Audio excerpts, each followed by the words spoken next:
Welcome to our channel. Today we how to connect WebVTT subtitles to Premiere Pro timelines step by step clearly. Open Adobe Premiere Pro and create or open your existing project. Import your video file into the project panel. Navigate to the timeline where your video is located. Locate your WebVTT subtitle file on your computer. Drag and drop the WebVTT file into the project panel. Right-click on the WebVTT file in the project panel and select New Sequence from Clip.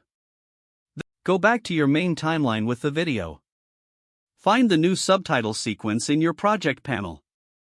Drag the subtitle sequence onto your main video timeline above the video track. Select the subtitle track in the timeline. In the Effect Controls panel, adjust the position and scale if needed. Play through your video to see how the subtitles appear. Adjust the timing of the subtitles if necessary by trimming the subtitle clips. Use the Ripple Edit tool to easily shift subtitles if the timing needs adjustment. Continue adjusting until the subtitles sync perfectly with your video. Export your project through the File menu by selecting Export and then Media. Choose your preferred export settings and ensure you include subtitles in the export. Click Export to finalize your video with WebVTT subtitles. Your video is now ready with integrated subtitles.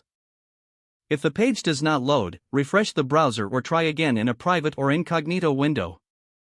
Make sure you are using the correct email address, then retype it carefully to avoid small typos. If your password is not accepted, use the reset option and create a new strong password you can remember. Check your spam folder for verification or security emails, then complete any requested confirmation steps.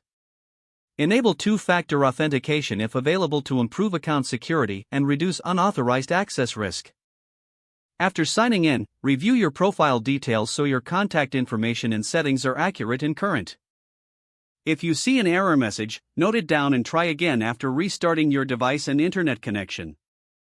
Log out when you finish, especially on shared devices, to keep your account and payment information secure. If the page does not load, refresh the browser or try again in a private or incognito window. Make sure you are using the correct email address, then retype it carefully to avoid small typos. Don't forget to like this video and subscribe to our channel for more step-by-step tech guides.